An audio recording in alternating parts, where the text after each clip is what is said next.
I never meant for things to go the way they did. Back then, it was just Zara and I, two people connected by a quiet understanding, caught somewhere between friendship and something more dangerous. She was my best friend's niece, barely 22, fresh out of university and brimming with curiosity about life. I was older by a decade, careful with my words and guarded with my emotions. Maybe that's why she liked being around me, because I listened without judgment. We first met at a small family gathering. She stood apart from the crowd, sipping juice and observing everyone with quiet amusement. I noticed her not for her beauty, though she had that in abundance, but for her stillness. While others buzzed with small talk, she seemed to be watching the world from a distance, just like I often did. We exchanged a few polite words that evening, nothing remarkable, but it didn't end there. Zara started dropping by my bookstore, saying she liked the smell of old paper and peace. I'd often find her curled up in the corner with a novel, her face buried between pages, her silence louder than most conversations. One day I offered her coffee. She accepted with a half smile, and that was the start of something I couldn't name. Our talks grew frequent about literature, music, the ache of ambition, and the comfort of solitude. She had this rare way of peeling back her thoughts without fear. With her, I didn't have to pretend. I told her about the dreams I'd shelved and the relationships I'd let go. She listened, not like someone trying to fix me, but like someone who understood the quiet between the words. People began to notice. My sister teased me about the mystery girl who always lingered, but I brushed it off. There was nothing to explain. At least that's what I kept telling myself. Zara never labeled us either. She never asked what we were, and I never dared to define it. But there were signs I ignored. The way her eyes softened when she looked at me. The longer than usual hugs. The small, intentional touches that lingered, past comfort. She would sometimes send late-night messages just to ask if I was awake, and I always was, waiting, though I'd never admit it. Still, I convinced myself we were safe. That we had boundaries. That I was the adult in the room, the one with clarity. But clarity doesn't always come with wisdom, and emotions, once stirred, rarely stay where they're placed. The last time she visited that month, she brought me a handwritten poem. She said it reminded her of us. Unwritten, unfinished, undefined. I laughed, thanking her, not knowing it would be the last time I'd see that lightness in her eyes. I should have seen it coming. But back then, I only saw what I wanted to. And the storm had already begun to stir. It was a Saturday evening, and the sky had turned a deep charcoal gray, warning of a coming storm. I remember the sound of thunder rumbling in the distance as I locked up the bookstore early. Just as I turned, off the final light, my phone buzzed. It was Zara. "Are you home?" "Yes, everything okay?" "Can I come over?" There was something in her tone, sharp, shaken. Minutes later, she arrived, soaked to the bone, her eyes red from crying. I rushed to grab a towel, guiding her inside. She didn't speak at first. She just sat on the couch, wrapping the towel around herself, her fingers trembling. "It was just another fight," she finally said, her voice barely a whisper. "They think I'm wasting my life, that I spend too much time with you." I chuckled awkwardly, trying to lighten the mood. "Well, maybe you do." But she didn't smile. Instead, her eyes welled with fresh tears. "You're the only place I feel safe." Those words hung heavy between us. I made her tea and brought over a blanket.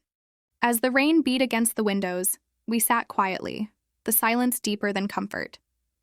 She leaned into me, her head resting on my shoulder like she had before. But this time, something was different. The air between us shifted. "I don't want to go back," she said. "Not tonight. Can I stay here?"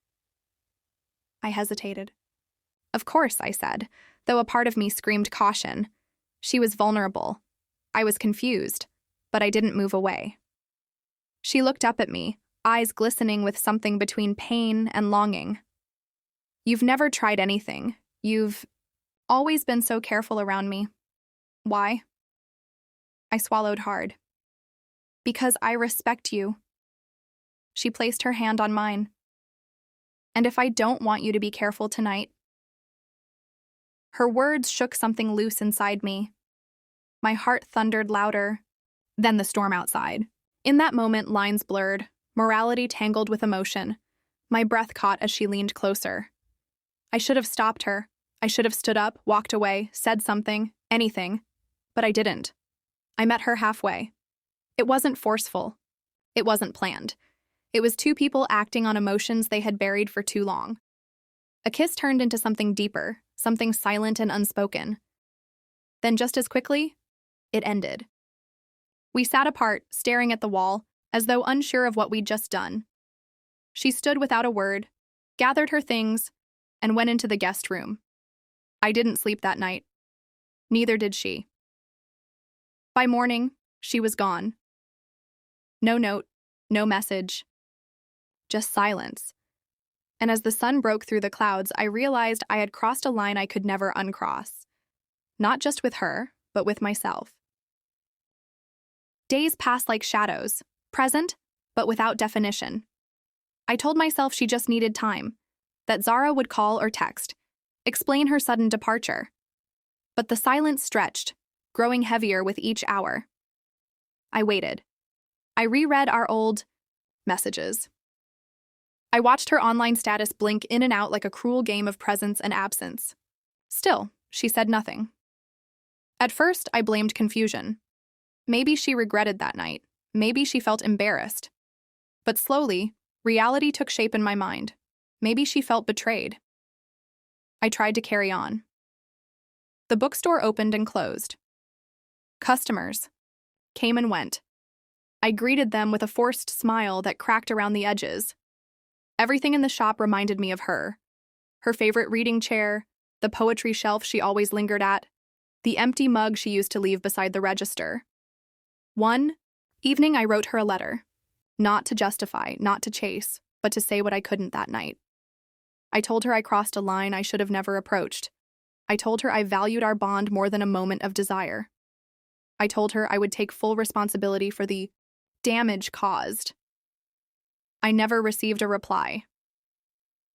A week later, I ran into Maya, a mutual friend. I hadn't meant to ask about Zara, but the words slipped out. She's different now, Maya said carefully, withdrawn. She told me what happened. I nodded, ashamed. Did she say anything about... She said she trusted you, that you were the one place she felt seen, and then you made her feel... used. Those words hit like a punch to the chest. I opened my mouth to defend myself, but there was nothing to say. Zara was right. Regardless of intent, I had broken something sacred, her trust. After that, I stopped reaching out. I didn't want to deepen the wound. The guilt hollowed me. I stopped hosting evening book clubs. I avoided family functions. My world shrank to the walls of my apartment and the silent echo of what I'd done. What haunted me wasn't just the silence. It was the loss of something that could have been beautiful, something pure. I had always prided myself on being the protector, the safe space. In one moment of weakness, I became the opposite. I kept the poem she gave me, the one she said reminded her of us. I read it now with different eyes, seeing the foreshadowing in every line. Unwritten, unfinished, undefined. And maybe that was the worst part. That what we had never got the chance to grow naturally. That I broke it before it had the chance to bloom. Every morning I checked my phone, still hoping for a message. But all I ever found was silence. Months passed, but Zara's absence never faded. If anything, it deepened, like a bruise that never fully healed. Every place I went held a memory of her. The scent of cinnamon at the corner cafe reminded me of our winter chats. The bookstore's back wall, once her favorite hideout, now felt colder, lonelier. Time did its best to blur the sharp edges, but some truths don't dull. They settle into the soul like stones. I never saw her again, not in person, but I heard of her. Through whispers, through friends too cautious to say too much. Zara had moved cities, accepted a writing fellowship. Her poetry was gaining attention. I saw her name on an online journal once. The title of the piece: "The Night I Learned Silence Has a Voice." I read it slowly, line by line, like a man on trial. There was no direct mention of me, but I recognized myself between the metaphors. I was the man with gentle eyes and unsure hands, the one who meant well but crossed a line that could never be uncrossed. Her words weren't cruel. They were precise, honest, and heartbreaking. And in that moment, I realized something. I hadn't just hurt her. I had cost her a part of her own story, the freedom to grow without the weight of betrayal. She had trusted me with her vulnerability, and I mistook closeness for consent, emotion for invitation. There was no redemption arc waiting for me, no dramatic reunion, no apology scene in the rain.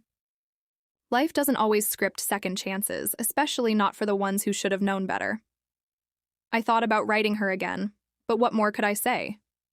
Sometimes silence is the only apology left. And so, I let her go, not out of resignation, but out of respect. I began rebuilding myself, slowly, not out of hope for forgiveness, but out of responsibility. I started mentoring at a youth center, helping young writers find their voices. I reopened my book club. I faced the mirror every morning and asked the same question: who do I choose to be today? Regret, I learned, isn't about wallowing. It's about honoring the damage, owning it fully, and choosing to live differently because of it.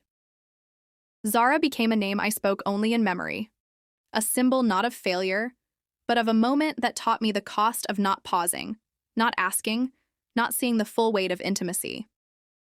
And while the story between us would remain unfinished, it had taught me the most painful truth of all: that intentions, no matter how pure, mean nothing if they hurt the person you're meant to protect.